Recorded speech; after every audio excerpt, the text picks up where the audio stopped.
श्लोक संख्या 1 से पाठ। पहले श्लोक से। श्री भगवानुवाच अनाश्रितः कर्मफलम् कार्यं कर्म करोति यः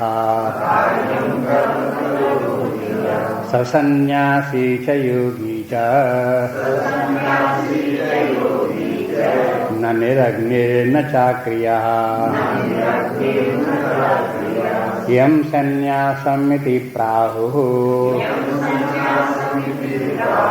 योगं तं विद्धि पाण्डव नैयसन्न्यस्तसंकल्पो योगी भवति कश्चन यं सन्न्यासमिति प्राहुः योगं तं विद्धि पाण्डव नैयसन्न्यस्तसंकल्पो योगी भवति कंचन।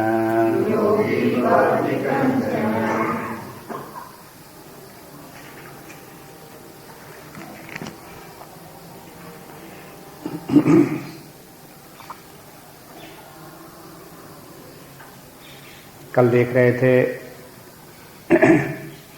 ये अध्याय निष्काम कर्मयोग की शिक्षा से प्रारंभ होता है। पहले व्यक्ति को निष्काम कर्मयोग का अभ्यास करना चाहिए जिससे कि मन शांत और संतुलित हो, और उसके बाद फिर ध्यान की साधना के लिए आगे बढ़े। ऐसा न करने पर मन यदि शांत नहीं हुआ, संतुलित नहीं हुआ, तो ध्यान की अवस्था में विक्षेप अवश्य होंगे और उसे निराशा हाथ लगेगी। इसलिए प्रारंभिक साधनाओं को पहले अवश्य करना चाहिए, उसके बाद फिर आगे की साधनाएं करनी चाहिए। ये क्रम है, क्रम से चले। जो साधना व्यक्ति से बने वही करे। ध्यान का अभ्यास करने बैठा, यदि ध्यान उससे नहीं होता है, एकाग्रता नहीं आती है, मन परमात्मा में नहीं लगता है, तो उसे कर्म करना चाहिए, निष्काम कर्म करना चाहिए, सेवा कार्य करने चाहिए। इस प्रकार से ये करना आसान है, अपेक्षाकृत आसान है। इसलिए पहले इनको करें। जितनी ही साधनाएं शारीरिक स्तर की हैं वो आसान है। जब वो प्राण के स्तर की, मन की स्तर की, बुद्धि की स्तर की होती जाती हैं, वैसे वैसे वो कठिन होती जाती हैं, क्योंकि वो आगे की साधनाएं हैं, बाद में की जाती हैं। इसलिए इसी क्रम से व्यक्ति को साधना करते हुए आगे बढ़ना चाहिए।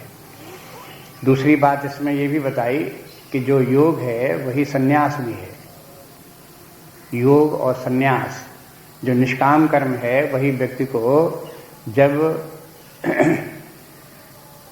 राग द्वेष से छुटकारा करा देता है, कामनाओं से छुटकारा करा देता है, तो फिर अब वो व्यक्ति सन्यासी हो गया। सन्यासी का तात्पर्य कल देख रहे थे। सन्यासी हो गया तो जब वो अपने मन से कामनाओं का, विषयों का, जगत का, इनके भौतिक सुखों की कामना का त्याग कर दे, तब सन्यास है। ऊपर से त्याग कर देने में सन्यास नहीं है। इसलिए भगवान ने ये साफ कर दिया कि यदि किसी ने कर्म छोड़ दिया या किसी ने अग्नि छोड़ दी, तो इतने मात्र से बाहरी उपक्रमों से कोई सन्यास हो नहीं जाता है। ये तो ऊपरी इस प्रकार से करना हो तो कोई भी, न जाने कितने निठल्ले बैठे रहने वाले हैं, वो सब सन्यासी हो गए। न जाने कितने ऐसे लोग जो अपने हाथ से खाना जिंदगी में बना के नहीं खाया, तो वो सब सन्यासी हो गए। ये सब सन्यास के लक्षण नहीं है। ये जरूर है कि जब सन्यासी कोई व्यक्ति होता है और होल टाइम आध्यात्मिक साधना में लगा हुआ है, लोक सेवा के कार्य में लगा हुआ है, तो फिर उसको ये आवश्यक नहीं कि वो अपनी जीविका के लिए कोई कार्य करे, क्योंकि अब समाज या परमात्मा उसका भरण पोषण करने लगता है। इसलिए उसे कर्म का त्याग कर देना चाहिए। कर्म का त्याग माने निष्क्रियता नहीं है। कर्म का त्याग के माने सकाम कर्म या अपनी जीविका के लिए जो कर्म पहले व्यक्ति किया करता था उसे त्याग देना, ये उसका कर्म त्याग है। और अग्नि का त्याग क्या है? अग्नि का त्याग सन्यासी का अग्नि का त्याग भी हो जाता है जब वो सन्यासी होता है और वो समस्त समाज की सेवा में लगता है और सबको अपना मानता है, सबके साथ एकीकृत हो गया। तो फिर अब सारा समाज ही उसको खाना खिलाएगा। जैसे एक व्यक्ति अपने परिवार में 10 लोग हैं तो उनको परिवार को मानता है ये मेरा परिवार है और उस परिवार के लिए ही सब कुछ करता है, तो परिवार उसके लिए खाना बना के खिलाता है। बस यही नियम पूरे जब अपना परिवार व्यापक हो गया, सारे समाज में फैल गया, देश भर में फैल गया, नगर भर में फैल गया, तो फिर अब सब लोग उसको फिर खिलाएंगे। इसलिए अब उसको जब इस प्रकार का जीवन जी रहा है तो उसको अपने आप खाना बना के खाने की आवश्यकता है ही नहीं, है? सीधी सी बात। लेकिन उल्टा चले अगर कोई व्यक्ति काम छोड़ दे, खाना बनाना छोड़ दे, तो उससे कोई सन्यासी नहीं हो जाता। ये बात भगवान ने साफ साफ कर दी, एक सन्यास धर्म का वर्णन कर दिया। अब ये इसमें एक बात जो ये कही थी कि सन्यासी च योगी च, वही सन्यासी है वही योगी है। अब दूसरे श्लोक में भगवान इसी बात की दोनों को फिर कहते हैं कि देखो सन्यास और योग को अलग अलग नहीं समझना चाहिए। निष्काम कर्मयोग के द्वारा भी व्यक्ति कामनाओं से मुक्त होकर के जो स्थिति प्राप्त करता है, सन्यासी भी कामनाओं का त्याग करके विरक्त भाव होकर के, वैराग्य भाव करके वही आंतरिक रूप से वही स्थिति उसे भी प्राप्त होती है। दोनों के अंदर जो कॉमन फैक्टर है वो है कामनाओं से मुक्ति। इसलिए इस श्लोक में क्या कहते हैं, यम संन्यासम इति प्राहुः, कैसे जिसे कि संन्यास कहते हैं, योगम तब विद्धि पांडव, उसी को योग भी समझो, यही योग है। नहीं असन्यस्त संकल्पा, असन्यस्त संकल्पा जिसने कि संकल्प नहीं छोड़े, ऐसा न योगी भवति कंचना, वो योगी भी नहीं होता। यदि किसी व्यक्ति ने संकल्पों का त्याग नहीं किया तो वो योगी भी नहीं होता। इसलिए संकल्पों का त्याग करने से सन्यासी भी हो जाता है और संकल्पों का त्याग करने से योगी भी हो जाता है। फिर अब योगी और सन्यासी ये दो दो नाम हैं क्यों इस प्रकार से कहलाते हैं? जब संकल्प का त्याग करना, कामनाओं का त्याग करना, यही जो है वो योग भी है और यही संकल्प भी है, सन्यास भी है। तो एक प्रकार से ये कह सकते हैं कि एक शब्द निषेधात्मक है और दूसरा विधेयात्मक है। निषेधात्मक सन्यास के माने निषेधात्मक, सब कुछ त्याग कर दिया, सम्यक त्यागेन सन्यासः, तो निषेधात्मक हो गया। योगा परमात्मा के साथ हमारा संबंध जुड़ गया, परमात्मा को जान लिया, परमात्मा को प्राप्त कर लिया, इसका नाम हो गया योग। हाँ? तो आप बताओ, एक हो गया निषेधात्मक, एक हो गया विध्यात्मक, लेकिन दो बातें अलग अलग थोड़ी हुई। जितना ही व्यक्ति संसार से, भौतिक जीवन से, प्रपंच से दूर होता जाएगा उतना ही परमात्मा के निकट होता जाएगा, उसे प्राप्त करता जाएगा। चाहे ऐसे कह दो, जितना जितना वो परमात्मा में वास करता जाएगा, परमात्मा भाव में स्थित होता जाएगा, उतना ही उतना उसका प्रपंच छूटता जाएगा। इनमें दोनों बातों में कौन सी ये कही कि ये दोनों बातें अलग अलग हैं? कहाँ से अलग अलग हैं? एक ही बात तो हुई। तो इस प्रकार से भगवान बताते हैं कि जो योग है वही सन्यास है और दोनों अवस्थाओं में संकल्प का त्याग दोनों में आवश्यक है। अब यहाँ जब ये संकल्प के त्यागने की बात कही तो उसमें संन्यस्त शब्द का प्रयोग किया, त्याग शब्द का प्रयोग नहीं किया। नहीं असन्यस्त संकल्प, हाँ, तो ये इसलिए दिखा दिया कि संकल्प का त्याग करना ही संन्यास है, इसलिए संकल्प शब्द का प्रयोग कर दिया। और जिसने संकल्प का त्याग कर दिया तो संकल्प के बाद कामनाएं भी नहीं होंगी, जब कामनाएं नहीं होंगी तो वो निष्काम हो गया, इसलिए योगी भी हो गया। आपको कल बता रहे थे कि संकल्प जो है वो मूल है, जड़ है, उसी से उत्पन्न होता है कामना या काम, उसी से उत्पन्न होता है। इसलिए संकल्प को त्याग दें तो कामना भी छूट जाएगी। अब ये संकल्प क्या चीज है, इसको थोड़ा सा यहाँ पर समझ लेना चाहिए। इस अध्याय में संकल्प शब्द फिर आएगा, इसलिए यहाँ पर ध्यान दें। वैसे तो पिछले अध्यायों में तो अधिकांश रूप में कामनाओं के त्याग की बात अथवा राग द्वेष के त्याग की बात कही जाती रही, लेकिन यहाँ जो है जरा और गहराई में जा करके इनका भी जो राग द्वेष का कारण, कामनाओं का जो कारण है वो संकल्प है, उसके संकल्प के त्यागने की बात कही जा रही है। इसलिए इसको यहाँ पर संकल्प को भी इन सबसे क्या इनका संबंध है संकल्प का, इसे ध्यान दे करके समझ लेना चाहिए। चित्त में धारण करने संकल्प क्या है। संकल्प के माने ये है, तीसरे अध्याय में जैसे भगवान ने बोला वहां संकल्प शब्द का प्रयोग नहीं किया, लेकिन संकल्प उसी का नाम है। ध्यायते विषयान पुंसा संगस्तेषुप जायते, इसका नाम है संकल्प। संगात संजायते कामः, कामः जायते किससे? संगात। ये संग क्या है? ध्यायते विषयान पुंसः संगस्तेषुप जायते। अब इतनी संस्कृत समझ में आती है तो हिंदी के बराबर है। ध्यायते विषयान, विषयों का ध्यान करने से, ध्यायते विषयान पुंसः संगस्तेषुप जायते, उनमें आसक्ति हो जाती है, मन में उनकी चाहना होने लगती है। तो ये जो हुआ, ये हुआ संकल्प। पहली पंक्ति में संकल्प शब्द का प्रयोग नहीं किया, बल्कि संकल्प शब्द के का विस्तार करके प्रयोग कर दिया उसी का। तो यदि कोई व्यक्ति विषयों का ध्यायते विषयान, विषयों का स्मरण ना करे और विषयों को सुखदायी न माने, विषयों को नित्य न माने, अपने जीवन को विषयों के ऊपर आश्रित न माने, तो उसका संकल्प छूट गया। होता ये कि वो विषयों का करता चिंतन, और किस अर्थ में करता? अरे ये तो बड़े सुंदर हैं, अरे ये तो बड़े सुखदायी हैं, ये तो बड़े काम के हैं, इनको तो जरूर प्राप्त होना चाहिए। ये बात जहां मन में लाया, इसी का नाम हो गया संकल्प। अब संकल्प होगा तो कामना होगी होगी, उसके बाद में अगर कारण उत्पन्न है तो कार्य भी उसका दिखाई देगा, तो फिर कामना भी आ जाएगी। जब कामना आ जाएगी तो राग द्वेष भी आ जाएंगे। तीसरे अध्याय में भगवान ने कहा, इस प्रसंग में आप पहले संकल्प त्यागना चाहो तो त्यागना मुश्किल पड़ेगा, इसलिए राग द्वेष को पहले छोड़ो। जब राग द्वेष छोड़ोगे तो कामना छूटेगी, कामना छूटने की सामर्थ्य आ जाएगी, और जब कामना छोड़ोगे तो संकल्प छोड़ने का भी सामर्थ्य आ जाएगी। लेकिन वैसे बात यह है कि संकल्प जो सूक्ष्म है, ज्यादा सूक्ष्म है, समझना मुश्किल है, त्यागना मुश्किल है। पहले बाहरी उपक्रम करो, मोटा मोटा काम करो, राग द्वेष को छोड़ो। जब राग द्वेष कम होने लगेगा तब समझ में आने लगेगा व्यक्ति को कि कामनाएं क्या है, और कामनाएं भी छोड़ी जा सकती हैं, इस प्रकार की संभावना दिखाई देने लगेगी।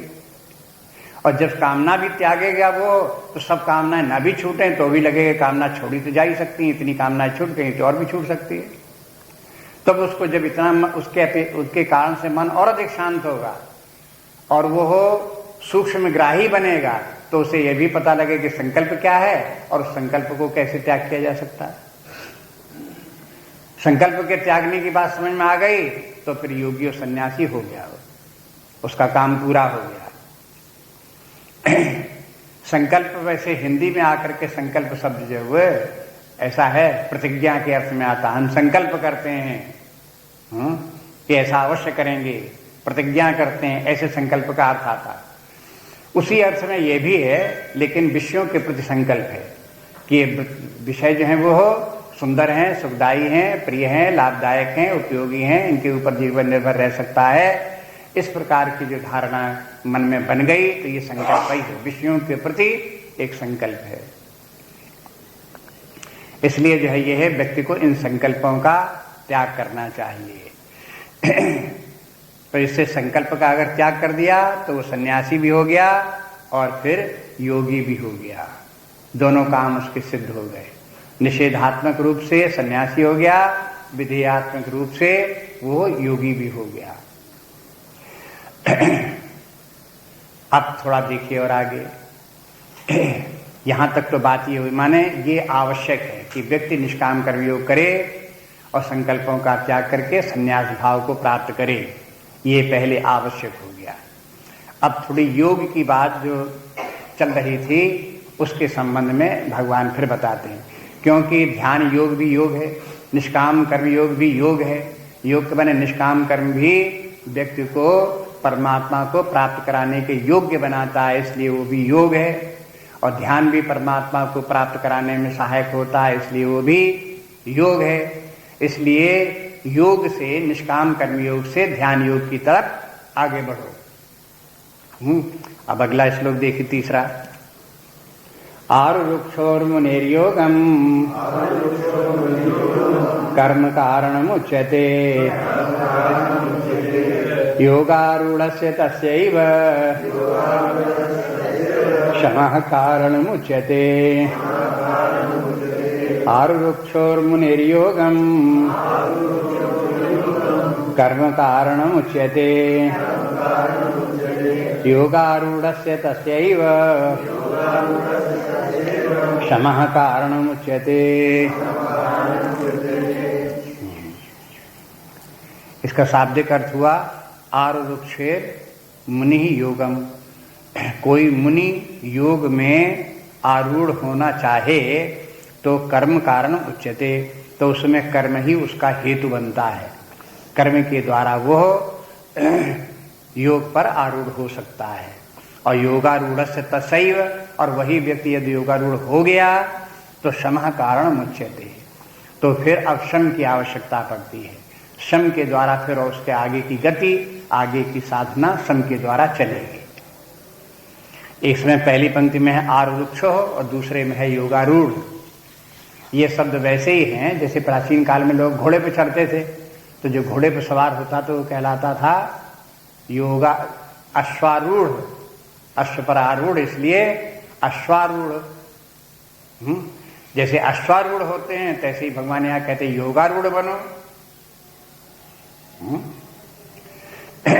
लेकिन योगारूढ़ होने के लिए पहले घोड़े पर चढ़ना पड़ेगा, तब आरूढ़ के माने उसके ऊपर बैठा हुआ। लेकिन जब पहले कोई पैकड़े पे पैर धरे, छलांग लगावे और उसके ऊपर एक टांग दूसरी पीठ की दूसरी तरफ ले जाए, इतना काम करे, तब तो वो घोड़े को योगारूढ़ बनेगा। तो योगारूढ़ होने के पहले जो वो सब पैकड़े इत्यादि पे पैर रख रहा है और उस पर चढ़ने की कोशिश कर रहा है, उसका नाम है आरुरुक्षुः, माने आरूढ़ होने की इच्छा रखने वाला।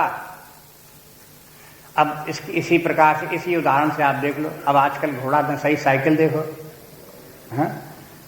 साइकिल में क्या करते हैं? ऐसी थोड़ी कि साइकिल है तो ऊपर बैठे बैठाए हैं।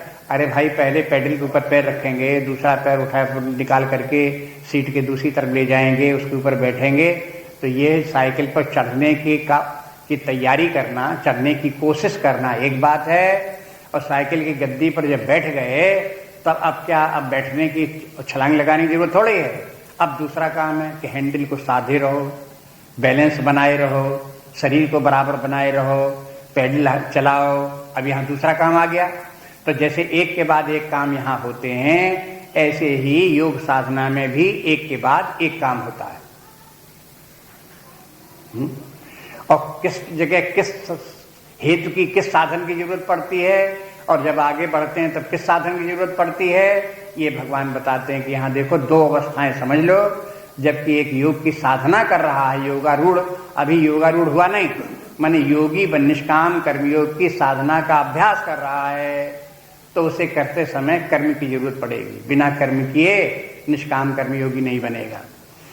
लेकिन जब एक बार योगारूढ़ हो गया तो योगी हो गया, और योगी हो गया और सन्यासी भी हो गया, तो अब उसे कर्म की आवश्यकता नहीं है। कर्म की तरफ से ध्यान हटावे, अब शमः की तरफ ध्यान दे। आगे की जो साधना है वो शम से होगी।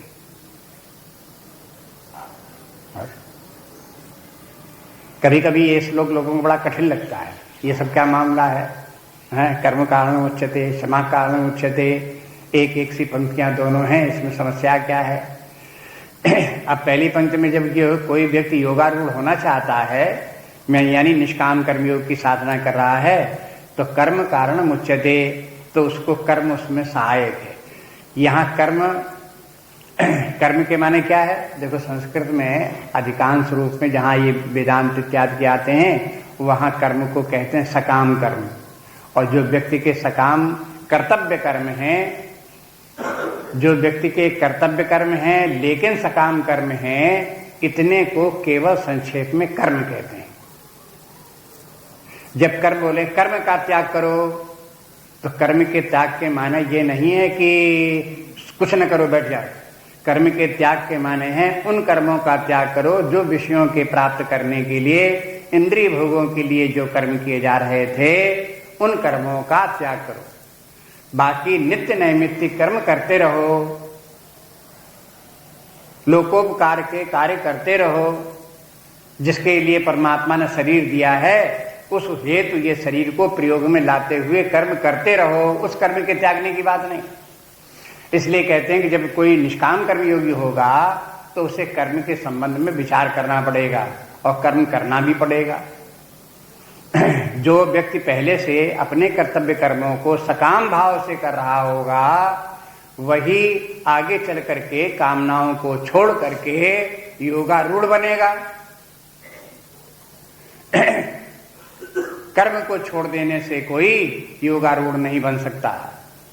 इसलिए जब तक निष्काम कर्मयोग की साधना करनी है तब तक उसे कर्म भी करे और अपने कर्तव्य कर्मों को करे, और जो पहले सकाम भाव से करता था बस उसको बदले, उसके स्थान पर निष्काम भाव से करे।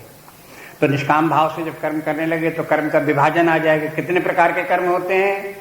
एक कर्म नित्य होते हैं, एक नैमित्तिक होते हैं, और एक जो है सकाम कर्म होते हैं, और एक निषिद्ध कर्म होते हैं। तो निषिद्ध कर्म तो करने नहीं चाहिए, वो पापाचरण है, मना किए हुए जो उनको निषिद्ध कर्म कहते हैं उनको तो किसी को भी नहीं करना चाहिए। लेकिन अगर कोई व्यक्ति धर्म के आचरण करता हुआ कार्य कर रहा है तो उसके वे कर्म जो कि सकाम कर्म है, माने इंद्रिय भोगों के लिए जो कर्म कर रहा है, उनको छोड़ देना चाहिए, नित्य नैमित्तिक कर्म करते रहना चाहिए। देखो इतना विस्तार समझना पड़ता है कि कर्म कितने प्रकार के हैं, कौन छोड़ने कौन नहीं छोड़ने। और जब कर्म छोड़ने की बात आती है तो किनको छोड़ने के लिए कहा जाता है?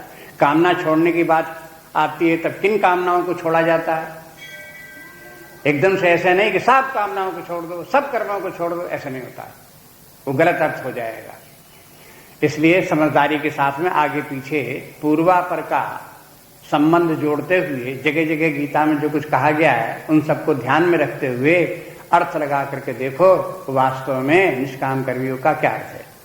तो पहली पंक्ति में तो ये हो गया कि अभी निष्काम कर्मयोग का अभ्यास करने वाला है और उसके लिए तैयारी कर रहा है, लगा हुआ है, बार बार ध्यान रखता है कि सकाम कर्म हमसे न हो, इंद्रिय भोगों के लिए हम कोई कार्य न करें, अपने कर्तव्य कर्म को करते रहें, अपने नित्य कर्मों को करते रहें, नैमित्तिक कर्मों को करते रहें, लोकोपकारी कार्यों को करते रहें। ये अभ्यास कर रहा है तो ये आरुरुक्षर मुनि है।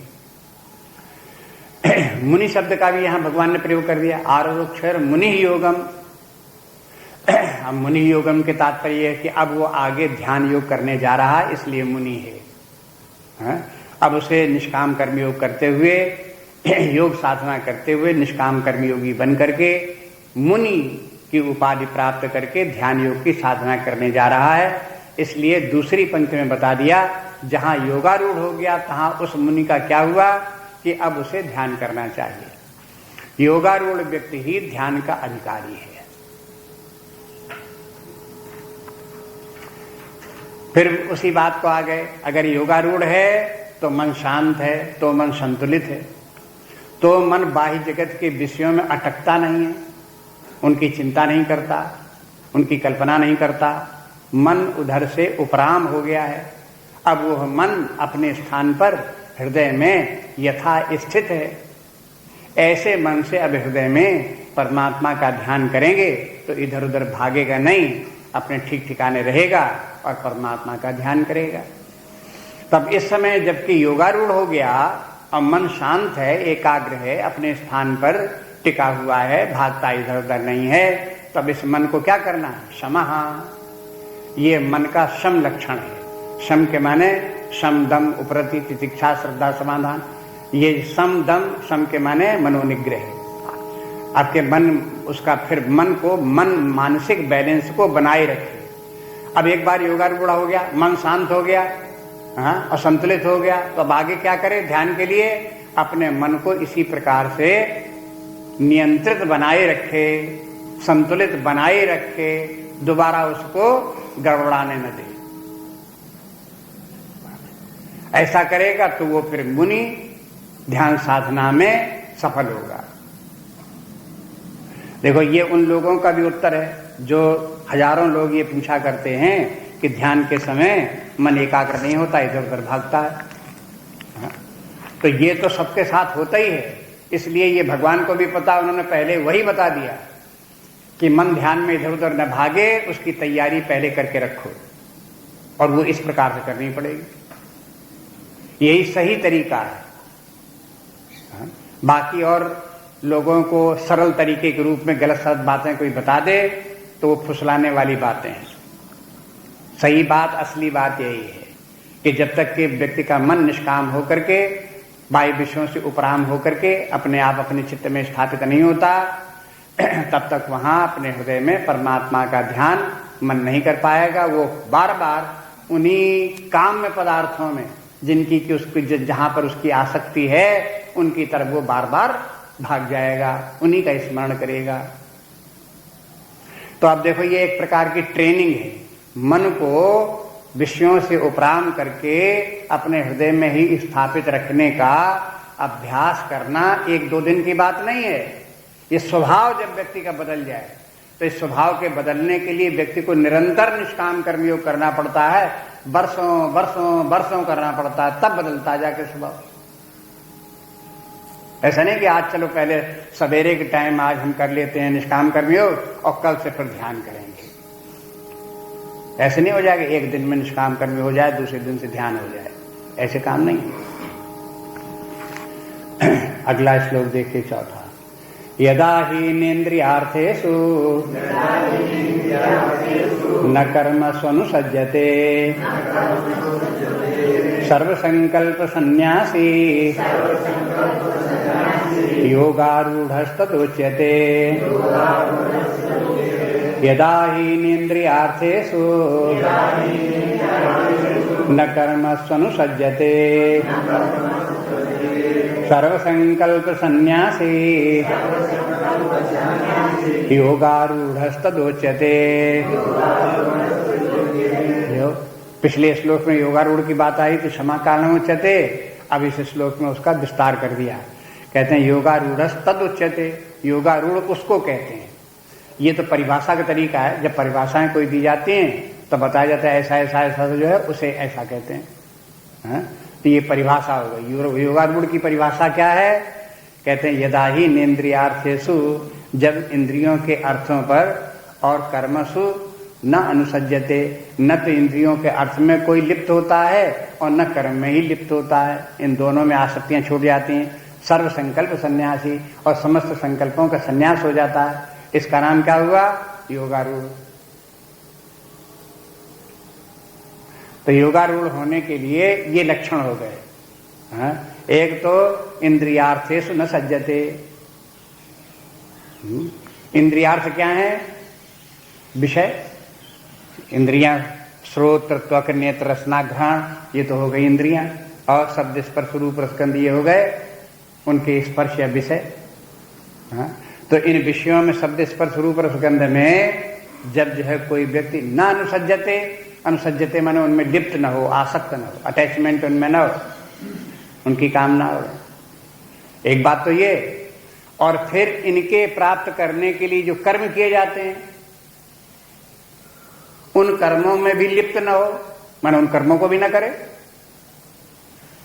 तक बोले कि कर्मसु न कर्मसु अनुसज्जते, और उनके प्राप्त के हेतु सकाम जो कर्म किए जाते हैं उन कर्मों में भी कोई लिप्त न हो। एक बात देखो, और मनोविज्ञान की बात है। एक बात तो ये है कि देखो व्यक्ति पहले कामनाओं का त्याग करके निष्काम कर्म करता है, तो निष्काम कर्म करते करते कामनाओं का त्याग करके कर्म करते करते होता ये कि कामनाएं मान लो छूट गई। कल्पना आप कर लो कि मान लो कामनाएं छूट गई, निष्काम हो गया। तो अब दूसरी समस्या उसके ये होती है कि जो सकाम पहले कर्म व्यक्ति करता रहा है और फिर उन कर्मों को निष्काम भाव से करता रहा है, तो कर्म करने की एक आदत पड़ी रहती है, वो कर्म करने की आदत नहीं छूटती। ये तो करके आप देखोगे तब पता चलेगा कि निष्काम कर्म करने की भी व्यक्ति की आदत पड़ी रहती है। तो कहते हैं उसमें भी उसकी आसक्ति न हो, वो आदत भी छूटनी चाहिए। बड़ी खोजबीन है इसमें, बड़ी गहराई से विचार किया गया, साधनाएं लोगों ने की, एक एक बात को ढूंढा, एक एक बात का पता लगाया और लगा करके फिर उनको जो है उनके रहस्य को सामने रखते हैं। इसलिए कहते हैं पहली बात तो ये पहले बोलते हैं ये न इंद्रियार्थेषु अनुसज्जते, पहले तो इंद्रियों के विषय जो हैं उन विषयों में आसक्ति न हो। ये शब्द स्पर्श रूप रसगंध, स्वादिष्ट भोजन ऐसा ही मिले, यही भोजन ठीक है, यही प्रिय है, यही अच्छा लगता है। इस प्रकार की जो कामनाएं जिस प्रकार की हैं, पहले वो छूटे। अरे जो मिले सो खाओ, बस ज्यादा से ज्यादा खाने में आप अपने देखो कि शरीर को लाभ कर रहा, हानि कर रहा है कि नुकसान पहुंचा रहा। अगर नुकसान पहुंचा रहा तो मत खाओ, अगर आपको उसको जो नुकसान नहीं पहुंचा रहा है तो उसको खा लो। अब जिह्वा के आधार पर उसका विश्लेषण मत करो, ये जीव में ये स्वादिष्ट लगता है, जीव में ये स्वादिष्ट नहीं लगता है। अपने पेट को देख करके, स्वास्थ्य को देख करके तो भोजन में विश्लेषण कर लो, तो वो फिर विषय नहीं है। लेकिन जहां उसको स्वाद के आधार पर परीक्षा करने लगे, ये मीठा है कि खट्टा है, और ये स्वादिष्ट है कि स्वादिष्ट नहीं है, ये ऐसा है कि वैसा है, बस वो जिह्वा की बात आ गई और स्वाद की बात आ गई और विषय हो गया वो।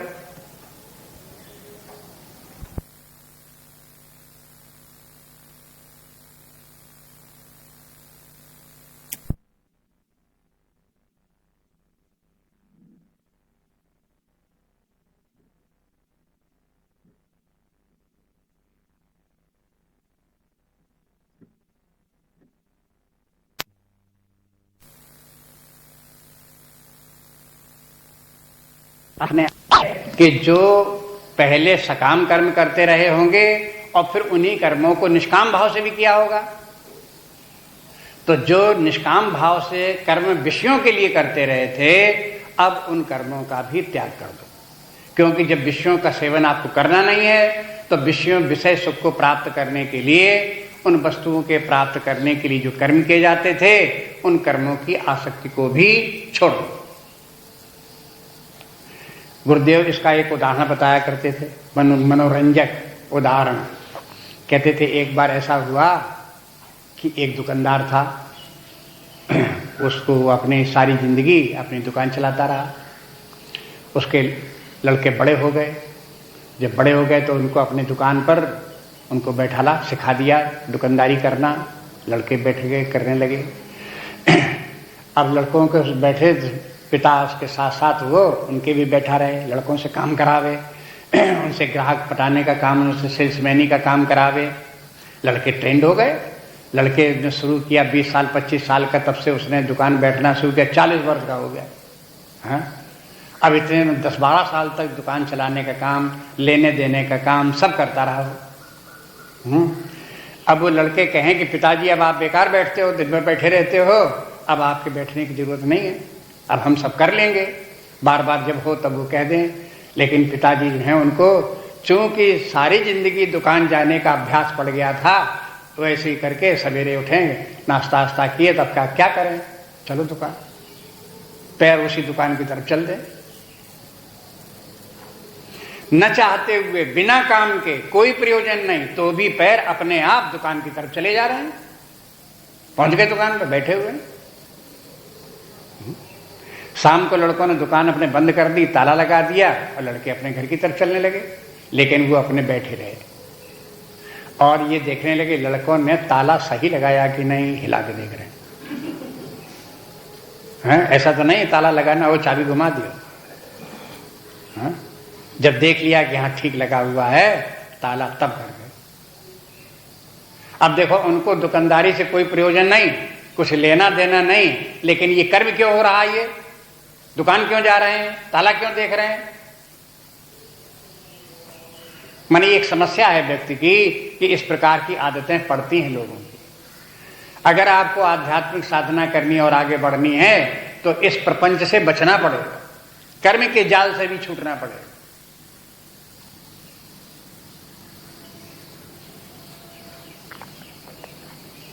सर्व संकल्प सन्यासी कहते हैं जिस व्यक्ति ने समस्त संकल्पों का त्याग कर दिया है वही योगारूढ़ सदोच्यते। संकल्प की बात आपको सुनाई दी पहले, उसी की बात फिर भगवान कहते हैं यहाँ दोबारा।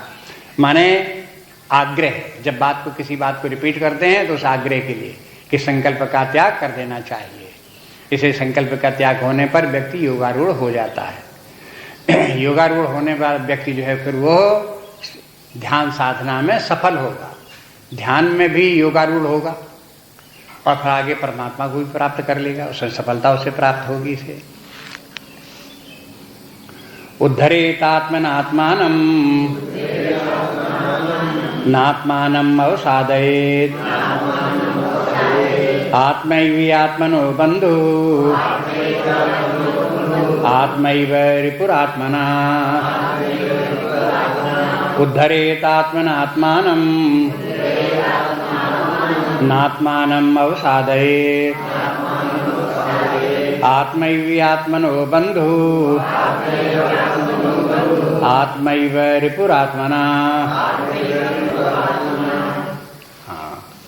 ये भी एक बड़ा अच्छा श्लोक है और समाज में बहुत भ्रांतियां फैली हैं, उन भ्रांतियों का ये निवारण कर देता है। प्रबल भ्रांति फैली हुई है, लोग बाग आध्यात्मिक साधना स्वयं तो करेंगे नहीं, वो सोचते हैं कोई हमारे बदले में कोई दूसरा कर दे। चाहते तो हैं कि नवरात्र का व्रत हो, देवी जी का पाठ हो और उसके हवन इत्यादि हो, लेकिन हम किसी को पैसे दे देते हैं वो करा दे, हमको न करना पड़े। ये प्रवृत्ति समाज में है। निष्काम कर्मयोग हमको न करना पड़े, हमारे बदले में कोई दूसरा कर दे। मन की एकाग्रता हमें अपने आप हमें न लानी पड़े, कोई दूसरा शक्तिपात के द्वारा हमारे मन को एकाग्र कर दे। नेत्र के द्वारा शक्तिपात कर दे, हाथ रख करके शक्तिपात कर दे, पीठ ठोक करके शक्तिपात कर दे, किसी प्रकार से कर दे तो बस फिर हमारा मन एकाग्र हो जाए, परमात्मा के ध्यान में लग जाए।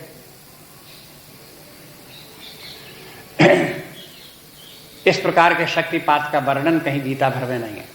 और अगर शक्तिपात गीता शास्त्र में माना गया होता तो अर्जुन के सामने जो समस्या थी तो अर्जुन को इतना लंबे चौड़े 700 श्लोक सुनाने की जरूरत नहीं थी। भगवान कहते मुझसे ज्यादा शक्तिपात करने की सामर्थ्य दुनिया में किसको होगी? अर्जुन लाओ अपना सिर इधर, जरा हम हाथ रख दें और फिर देखो तुम क्या होता तुम्हारा।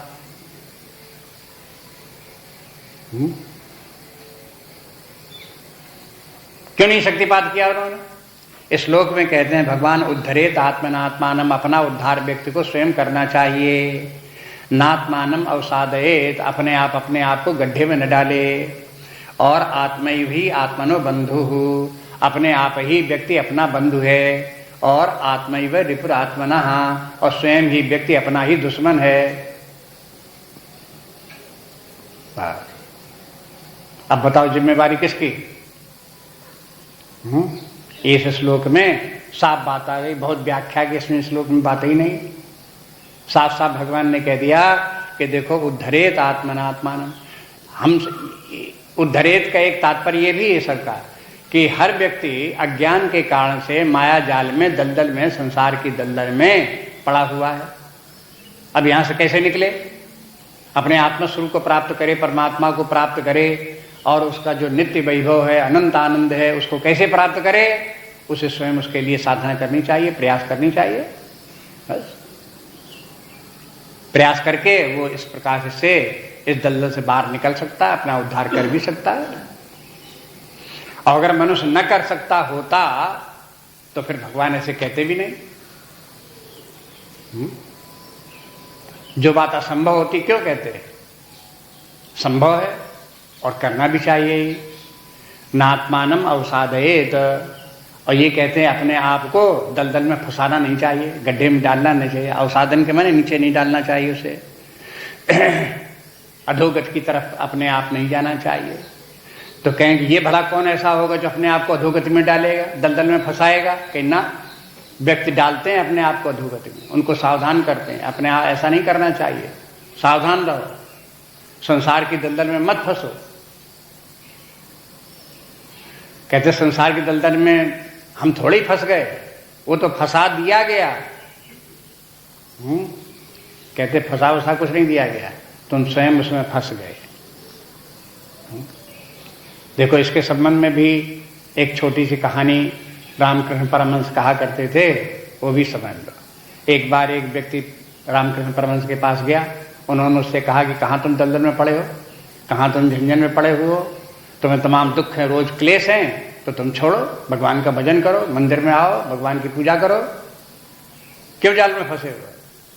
तो कहा कि महाराज छूटता नहीं, वो तो जो बड़ा कठिन है, वो उसके ऐसे छूटने लगे तो फिर क्या कहना, बड़ी जल्दी छूट जाए, सब छूटेगा नहीं वैसे।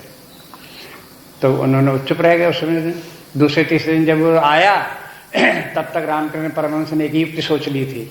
वहीं उनके पास एक पेड़ था, जैसे ही उसको आते देखा झट से दौड़ करके पेड़ में लिपट गए और दोनों हाथों से पेड़ का तना पकड़ लिया और चिल्लाने लगे, मुझे बचाओ, मुझे बचाओ, इस पेड़ ने मुझे पकड़ लिया, छुड़ाओ, मुझे छुड़ाओ। जब वो पास आए तो कहने, देखो हम तो समझते थे बड़े विद्वान हैं, बड़े संत हैं, ये तो पागल है बिल्कुल, पेड़ को पकड़े हुए हैं और कहते हैं कि ये पेड़ मुझे छोड़ता नहीं, और पकड़े स्वयं है। उसके आके पास कहा कि महाराज ये पेड़ थोड़ी पकड़े, तुम पकड़े उसे, हाथ हटाओ, छोड़ दो, क्यों चिल्ला रहे सरकार। कहा कि भाई जैसे हम पेड़ को पकड़े हैं, पेड़ हमको नहीं पकड़े है, ऐसे ही सारा संसार, चाहे तुम्हारा परिवार हो, चाहे तुम्हारे दुश्मन हो, चाहे तुम्हारे और भी कोई हो, वो तुम्हें कोई नहीं पकड़े हुए हैं, केवल तुम ही उनको पकड़े हुए हो। ये गलती व्यक्ति करता है, इसलिए भगवान को कहना पड़ता है ना आत्मानम अवसादयेत, अपने आप को दलदल में, गड्ढे में मत डालो।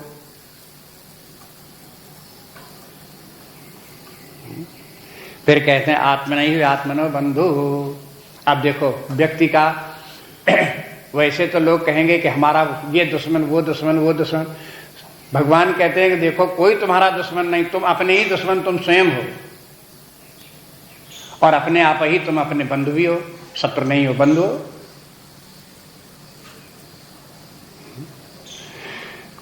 अब ये शत्रु कैसे हैं, बंधु कैसे हैं, इसको तो अगले श्लोक में भगवान ने स्वयं एक्सप्लेन किया। ये तो कोई पूछे कि भाई कोई भी अपना दुश्मन तो नहीं होता, कई होते हैं अपने आप दुश्मन व्यक्ति, अपने ही दुश्मन होते हैं व्यक्ति, वो भगवान आगे बताते हैं। कहते हैं अपना बंधु तो सबको ही होता है, सब अपना हित चाहते हैं, सब अपना कल्याण चाहते हैं, कोई अपने साथ दुश्मनी नहीं करता, लेकिन ऐसी बात नहीं करते हैं दुश्मनी लोग। जैसे व्यक्ति को साधना करनी चाहिए, दत्त चित्त होकर के अपने कल्याण के लिए लगते नहीं, काम वही करेंगे जिससे क्या अधोगति मिल जाए, दुर्दशा हो, उसी प्रकार के लगेंगे, उसी रास्ते पर चलेंगे। इसलिए देखो इसकी यहां अर्थ बताने की जरूरत नहीं, अगला श्लोक देख लो। बंधुरात्मानात्मनस्तस्य एनात्मैवात्मना जितः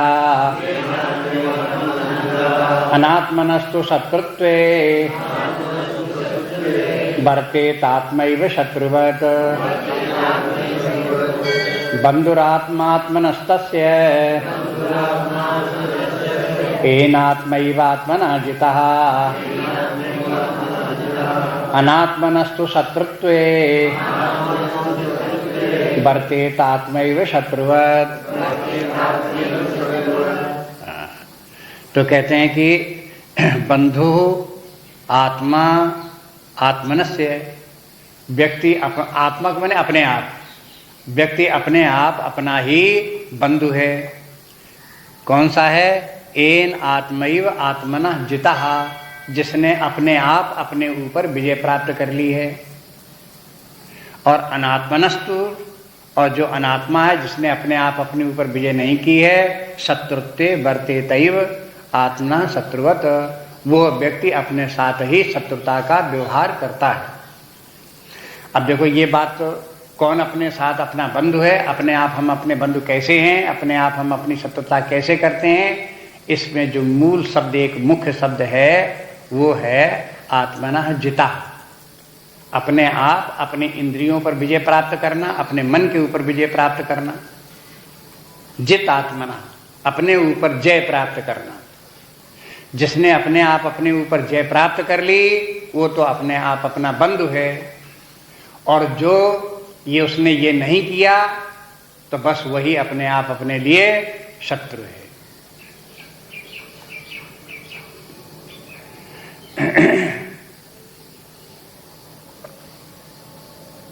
अब ये जितात्मना शब्द जो है ये महत्वपूर्ण है, अगले श्लोक में भी आएगा। जितात्मना कैसा होता है, क्या होता है, उसका विस्तार आगे करेंगे। इसलिए जितात्मना न देखो, मुख्य रूप से इतनी ही बात देखो। यहां पर आत्मा आत्मा शब्द दो दो बार प्रयोग किए गए हैं, तो यहां आत्मा के माने वो ऊपर वाला आत्मा नहीं है।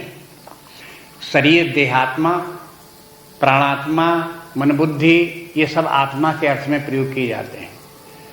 अपने आप से अपने आप को जो व्यक्ति जीत लेता है, माने जो शरीर के ऊपर प्राण और मन से विजय प्राप्त कर लेता है, अथवा प्राण के ऊपर मन से विजय प्राप्त कर लेता है, अथवा मन के ऊपर बुद्धि से विजय प्राप्त कर लेता है, तो ये आत्मनैव आत्मना जिता। ये भी आत्मा है, ये भी आत्मा है। इस आत्मा से, ऊपर वाली आत्मा से नीचे वाली आत्मा को जीतो, फिर ऊपर वाली आत्मा से नीचे वाली आत्मा को जीतो। ये आत्मा शब्द संस्कृत में आत्मा के लिए तो, परमात्मा के लिए तो प्रयोग होता ही है, इसलिए उसके साथ में जोड़ना पड़ता परमात्मा, सुप्रीम सेल्फ, और एक लोअर सेल्फ, एक मिडिल सेल्फ। ऐसे में कर लो, लोअर सेल्फ शरीर हो गया, मिडिल सेल्फ प्राण मन बुद्धि हो गए, हायर सेल्फ आत्मा हो गया। सेल्फ सब हैं, तो लोअर सेल्फ के ऊपर मिडिल सेल्फ के ऊपर हायर सेल्फ के द्वारा विजय प्राप्त करो। बस जहां इस प्रकार से कह दिया तो व्यक्ति का व्यक्तित्व सेट राइट हो जाता है। नहीं तो होता क्या है कि जो असफल लोग जीवन में हैं उनका व्यक्तित्व बिल्कुल उल्टा। प्रधान शरीर, प्राण मन बुद्धि उसके अधीन, और फिर प्राण मन बुद्धि के अधीन आत्मा। ये उल्टी दशा है। जैसे एक कार्यालय हो, उस कार्यालय में एक तो है समझ लो डायरेक्टर या प्रोप्राइटर, दूसरा एक है मैनेजर, तीसरा है मान लो क्लर्क, चौथे हैं चपरासी।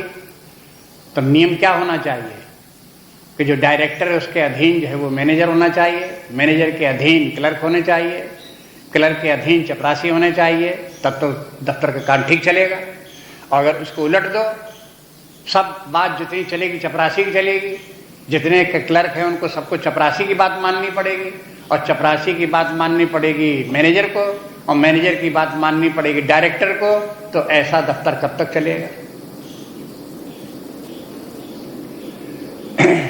भ्रष्टाचार किसे कहते हैं? जब दफ्तर में चपरासी की चलने लगे, क्लर्कों के ऊपर चपरासी जितने हैं उनको ले लेके आवे क्लाइंट, कहे कि ये देखो 1000 रुपया दे रहा है, ये 10,000 रुपया दे रहा है, इसका काम कर दो। तो क्लर्क कहता अच्छा भाई इसी का काम करेंगे। अब क्लर्क कहता है उससे मैनेजर से कि देखो अब इतने रुपए उसके आ गए हैं, इसका काम तो करना ही पड़ेगा। तो मैनेजर का कि हाँ भाई करना ही पड़ेगा, करो उसका काम। मैनेजर ने डायरेक्टर से कहा कि देखो इतने रुपए आ गए हैं, आपका भी इसमें हिस्सा है, 10,000 रुपए आ गए, 9,000 आपके, 1,000 में हम सबका काम चल जाएगा, तो ये काम तो होना ही है। तो कहा भाई करो। इसका नाम क्या है? भ्रष्टाचार। जैसे समाज में भ्रष्टाचार होता है, ऐसे हर व्यक्ति के व्यक्तित्व में भ्रष्टाचार भरा पड़ा है। जो शरीर मांगता है उसी को मन बुद्धि को करना पड़ता है, जो मन बुद्धि मांगती है उसी को अपने आत्मा को, जीव को करना पड़ता है। ये पर्सनल भ्रष्टाचार है व्यक्ति का।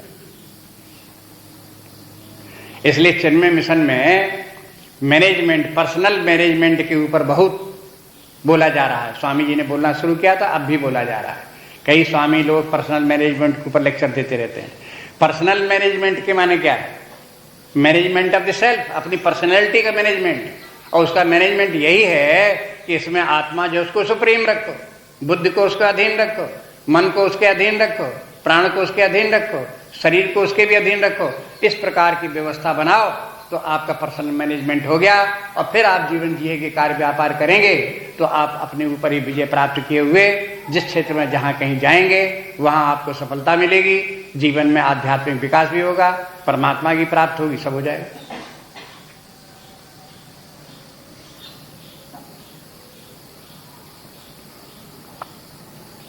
बस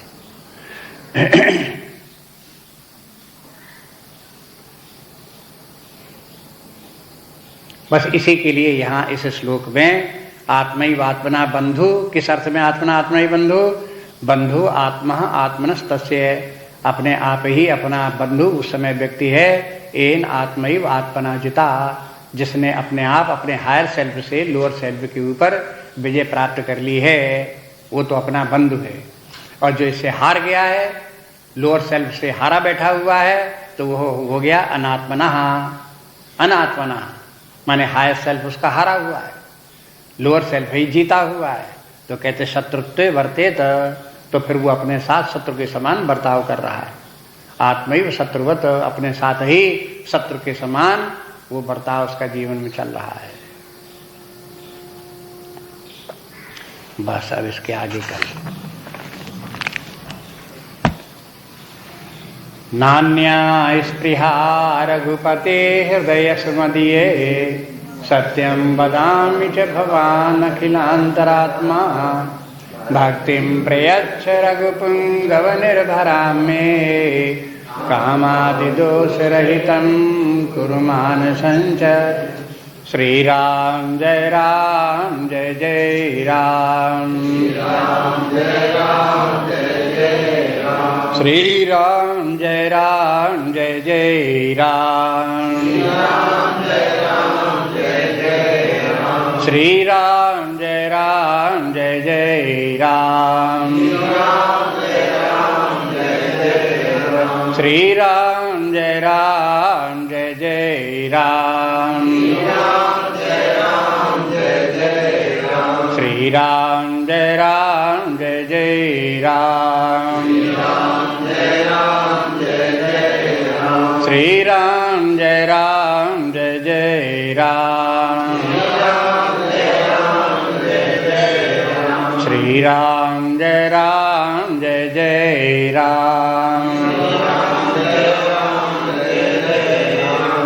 राम जय राम जय जय राम, श्री राम जय राम जय जय राम, श्री राम जय राम जय जय राम, श्री राम जय राम जय जय राम, श्री राम जय राम जय जय राम, श्री राम जय राम जय जय राम, श्री राम जय राम जय जय राम, श्री राम जय राम जय जय राम, जय जय राम जय जय राम, जय जय राम